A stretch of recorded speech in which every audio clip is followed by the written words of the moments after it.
Halo teman-teman, selamat datang di channel YouTube aku. Dalam video kali ini aku akan membagikan kepada teman-teman mengenai tips dalam menulis studi objektif pada proses pendaftaran beasiswa Fulbright. Dalam hal ini adalah Fulbright Master's Degree Scholarship.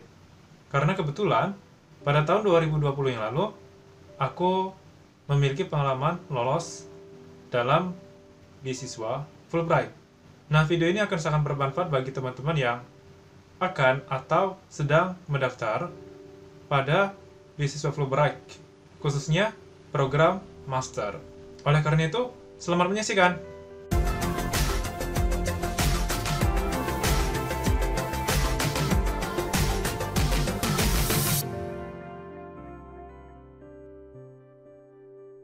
Formulir aplikasi beasiswa S2 ataupun S3 beasiswa Fulbright termasuk sederhana dibandingkan dengan formulir aplikasi beasiswa lainnya yang biasanya berlembar-lembar. Salah satu esai yang diminta dalam beasiswa Fulbright adalah studi objektif. Teman-teman perlu memahami bahwa dasar dalam menulis sebuah esai adalah pemahaman instruksi dengan baik. Jadi diharapkan isi esai kita harus sesuai dengan yang diminta oleh pihak panelis ataupun panitia beasiswa. Oleh karena itu, kita harus memahami dengan baik setiap petunjuk yang ada, seperti yang teman-teman lihat sekarang ini, dalam video ini.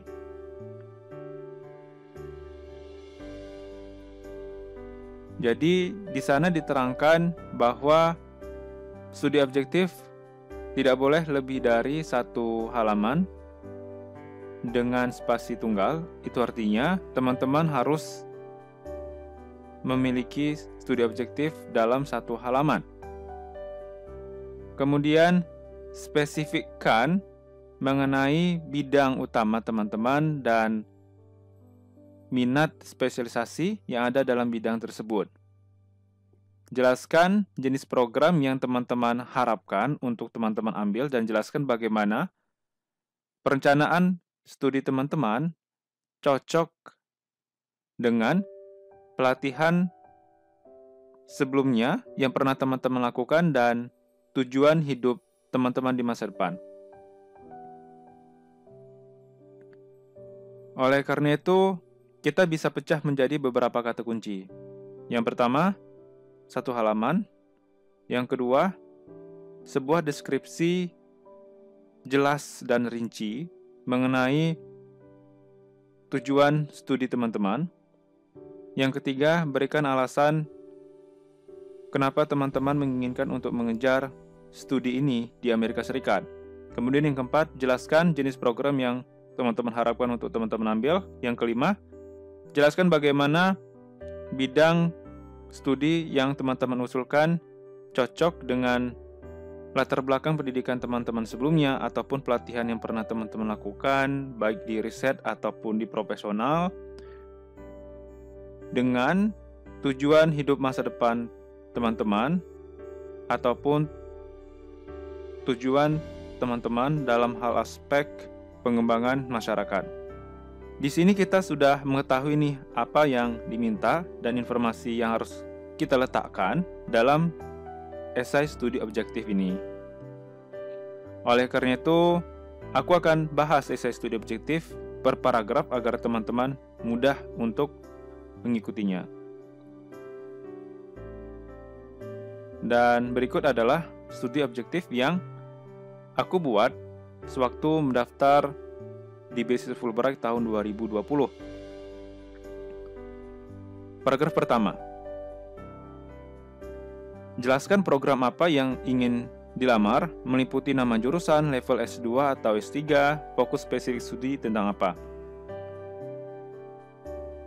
Bagaimana agar penjelasan berbobot dan terasa akademiknya? Perlu juga teman-teman rincikan. Ekspor dahulu jurusan yang ingin teman-teman lamar di berbagai kampus di Amerika Serikat. Buka website kampusnya, lalu baca penjelasan tentang jurusan, sistem belajar, silabus, mata kuliah, dan lain sebagainya. Dikumpulkan informasi-informasi yang relevan sesuai dengan rencana studi kita. Baru kemudian mulai menulis bagian paragraf pertama ini.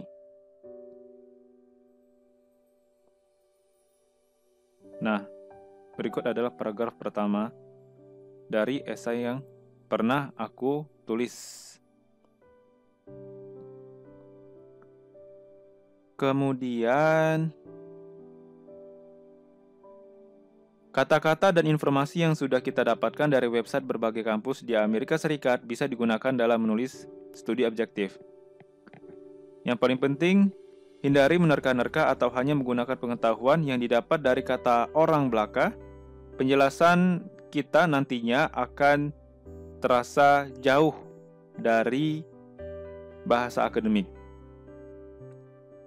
Nah, teman-teman bisa lihat contoh paragraf pertama yang pernah aku buat. Pada contoh ini, aku menjelaskan program yang ingin aku lamar berserta dengan minat studiku.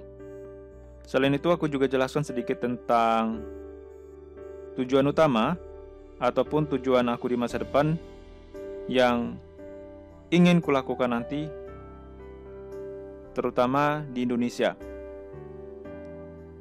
Kalau kita baca paragraf ini, teman-teman akan bisa merasakan kalimat-kalimatnya sederhana, tapi berisi kosakata akademik sehingga pembaca bisa memahami kalau yang menulis ini memiliki pengetahuan yang memadai tentang jurusan yang ingin dilamar. Jadi ini merupakan hal penting untuk teman-teman karena teman-teman harus bisa menunjukkan bahwa teman-teman memahami bidang studi yang ingin teman-teman lamar dengan baik. Paragraf kedua, jelaskan latar belakang pendidikan dan pengalaman kerja teman-teman sebelumnya. Usahakan penjelasan yang diberikan ditujukan untuk memperlihatkan bahwa teman-teman sudah memiliki latar belakang yang memadai untuk menempuh studi di bidang yang akan didaftar di paragraf pertama. Intinya, teman-teman harus meyakinkan pembaca kalau teman-teman tidak pemula ataupun istilahnya mentah dalam studinya akan ditempuh nanti. Bila bidang studi sarjana teman-teman berbeda dengan bidang studi master yang akan diambil, maka teman-teman harus mencari celah bagaimana menjelaskan bidang studi yang akan diambil di master. Nanti sudah relevan dengan pengalaman kerja dan pengalaman lainnya yang teman-teman miliki. Bisa juga teman-teman menyinggung sedikit alasan kenapa bisa memiliki pengalaman kerja berbeda dengan bidang studi saat sarjana. Perlu diingat, jika teman-teman ingin menjelaskan pengalaman kerja di bagian ini, informasi tentang pengalaman kerja juga akan diminta di bagian esai yang lain, yaitu personal statement. Jadi, bisa teman-teman singgung sedikit saja di studi objektif ini untuk menghindari pengulangan informasi yang ada di personal statement. Untuk paragraf kedua, teman-teman bisa lihat di esai yang pernah aku buat. Pada contoh ini, aku menjelaskan latar belakang studi saat sarjana, bidang publikasi yang sudah aku miliki. Aku mencoba untuk menghandle semua poin yang sudah aku miliki, maka tentunya tidak melihat banyak detail di bagian ini. Tetapi aku mencoba menunjukkan bagaimana latar belakang dan pengalaman yang sudah aku miliki untuk mempersiapkan diriku dalam studi di bidang yang akan aku daftar. Kemudian paragraf ketiga dan keempat. Jelaskan masa depan teman-teman yang teman-teman harapkan atau tujuan hidup teman-teman di masa depan maupun rencana penelitian yang akan teman-teman lakukan saat studi nanti. Contohnya bisa teman-teman lihat di esai yang pernah aku buat. Dalam esai ini bisa dilihat bagaimana penjelasan tentang tujuan masa depanku dan rencana penelitian yang ingin aku lakukan. Jadi usahakan penjelasan yang diberikan langsung to the point, teman-teman. Kemudian juga harus padat dan jelas serta memiliki keterkaitan satu sama lain. Dan paragraf kelima, yang merupakan paragraf terakhir, di sini teman-teman harus menjelaskan alasan teman-teman kenapa ingin studi di Amerika Serikat. Sebelum menulis bagian ini, sebaiknya teman-teman harus mengeksplor dulu website kampus-kampus di Amerika Serikat, lalu baca tentang keunggulan-keunggulan dari setiap institusi yang dimiliki. Teman-teman perlu juga untuk membaca tentang jurusan yang ingin teman-teman daftar, kemudian perhatikan apa yang membuat jurusan itu unggul dan bagaimana profil para pengajarnya. Bila proses eksplorasi ini bisa teman-teman lakukan dengan baik, maka teman-teman akan sangat mudah untuk menyusun alasan kenapa ingin studi di Amerika Serikat. Alasan utamanya adalah teman-teman harus menjaga penjelasan teman-teman dalam artian bahasa yang ada itu harus akademik mungkin dengan menghindari penjelasan hal-hal yang berada di luar akademik. Jadi bisa teman-teman lihat untuk paragraf kelima atau paragraf terakhir di bagian ini. Di contoh ini aku tidak terlalu menjelaskan secara rinci, tetapi teman-teman bisa melakukannya lebih dengan mengikuti masukan dari aku. Kemudian perlu diingat, teman-teman dibatasi menulis studi objektif hanya 1 halaman. Jadi harus bijak dalam memilah informasi mana yang lebih prioritas dan penting untuk dimasukkan. Selain itu, teman-teman harus punya trik agar bisa punya banyak ruang dalam 1 halaman ini. Teman-teman bisa mengganti tipe kertasnya dengan legal atau kertas yang lebih panjang dan bisa juga mengubah font ke ukuran 11 bila informasi yang teman-teman miliki ternyata lebih dari 1 halaman. Ini adalah tips dari aku untuk menulis studi objektif dalam mendaftar beasiswa Fulbright. Semoga video ini bermanfaat buat teman-teman semuanya. Dan sampai jumpa di videoku berikutnya.